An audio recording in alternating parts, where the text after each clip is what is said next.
പറയുന്നത് തന്നെ നമ്മൾ തെളിവ് നോക്കിയിട്ട് സ്വീകരിക്കുക. തെളിവ് നോക്കാൻ ഇവർക്കറിയോ? ഒരു ഡോക്ടർ പറഞ്ഞു ഇവന്റെ രോഗം എന്താണ്, ഇന്ന ഗുളിയാണ്. അപ്പൊ രോഗി പറയാണ് ഞാനൊന്ന് പരിശോധിച്ച് നോക്കട്ടെ, രോഗം അത് തന്നെയാണോ, മരുന്ന് ഇത് തന്നെയാണോ. വാസ്തവത്തിൽ ഇവൻ ആ ആസ്പത്രിയിലാണോ കൊണ്ടുകൊണ്ട്? നിങ്ങളൊന്ന് ആലോചിച്ചു.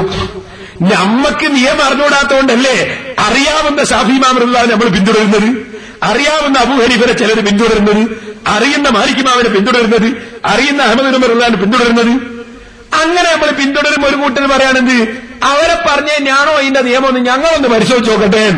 ഏതുപോലെ മെഡിക്കൽ കോളേജിലെ വലിയൊരു പ്രൊഫസർ പരിശോധിച്ചിട്ട് രോഗം ഇന്നതാണ്, ഗുളിക എന്താണ്, ഗുളിക കൊടുക്കുമ്പോ ഇത് രോഗം ഇന്നതാണ് അയാൾ വിധിച്ചു, ഇന്നതാ മരുന്ന് വേണ്ടി ഗുളികയും വിധിച്ചു. അപ്പൊ ഇവൻ പറയാണ് ഒന്നൊക്കെ അയൽ നോക്കട്ടെ, ഞാനൊന്ന് പരിശോധിച്ച് നോക്കട്ടെ, ഞാനൊന്ന് നെഞ്ഞത്തൊന്ന് വെച്ച് നോക്കട്ടെ, കേട്ടോ ഞാനൊന്ന് നോക്കട്ടെ ഗുളിക ഇത് തന്നെയാണോ വേണ്ടത്. ഇവരെ കാണും വലിയ വിവരം കെട്ടവൻ ലോകത്താരാണ്? അതായത് ഖുർആൻ ഹദീസിൽ നിന്ന് വിവരമുള്ള ഇമാമിങ്ങൾ കണ്ടെടുത്തത് ഞങ്ങളൊന്ന് ഖുർആൻ ഹദീസും പരിശോധിച്ച് നോക്കട്ടെ, എന്നിട്ട് അത് തന്നെയാണോ നിയമം നോക്കട്ടെ. ഇവരെ എവിടെയാണ് ചികിത്സിക്കേണ്ടത് നിങ്ങളൊന്ന് ആലോചിച്ച് നോക്ക്. ഇത്ര വൃത്തികെട്ടൊരു വാദം, മദ്ഹബിനെ തള്ളുന്ന വാദം, ഇമാമിങ്ങളെ തള്ളുന്ന വാദം കണ്ടോ നിങ്ങൾ?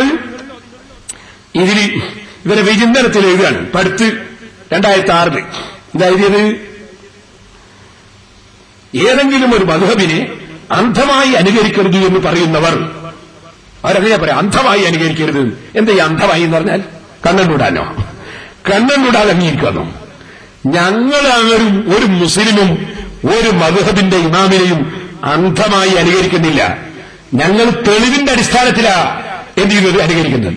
എന്താ തെളിവ്? അള്ളാന്റെ ഖുർആൻ പറഞ്ഞതാ തെളിവ്.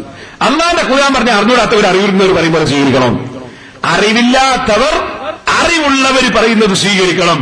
അത് അള്ളാന്റെ ഖുർആൻ പറഞ്ഞതാണ്. അതാണ് ഞങ്ങൾക്ക് ഇമാമിങ്ങളെ സ്വീകരിക്കാൻ തെളിവ്.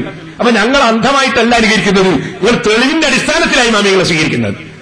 അങ്ങനെ തെളിവിന്റെ അടിസ്ഥാനത്തിൽ സ്വീകരിക്കുന്നതിന് അവരിടുന്ന പേരാണ് അന്ധമായ അനുകരണം. ഇത് പറയാണ് ഏതെങ്കിലും ഒരു മദ്ഹബിനെ അന്ധമായി അനുകരിക്കരുത് എന്ന് പറയുന്നവർ മഹാന്മാരായ ഈ പണ്ഡിത കേസരികളെ പൂർണ്ണമായി അംഗീകരിക്കുകയും അവരുടെ പ്രവർത്തനങ്ങളെ മാനിക്കുകയും പരിശുദ്ധ ഖുർആനിനോടും തിരുസുന്നത്തിനോടും യോജിച്ച അവരുടെ അഭിപ്രായങ്ങളെ അംഗീകരിക്കുന്നവരുമാണ്.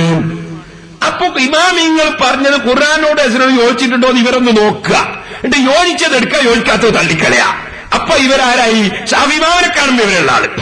കാരണം ഷാഫി ഇമാമ് പറഞ്ഞ വിധി ശരിയാണോ അല്ലേന്ന് ഇവർ ഖുർആൻ നോക്കി പരിശോധിച്ച് കണ്ടെത്തുക. അബൂ ഹനീഫ റളിയല്ലാഹു പറഞ്ഞ വിധി ശരിയാണോ അല്ലേന്ന് ഇവർ ഖുർആൻ നോക്കിയിട്ട് കണ്ടെത്തുക. എന്നിട്ട് ശരിയില്ലാന്ന് തോന്നിയ തള്ളിക്കളയാ, ശരിയാണ് പിന്നെ സ്വീകരിക്കാൻ. ഈ ഇമാമിങ്ങളെ കാണുമ്പോൾ ഇവരാണ് വരാണ്ടെങ്കിൽ എന്തൊരു വിവരക്കേടാണ് പറഞ്ഞത്.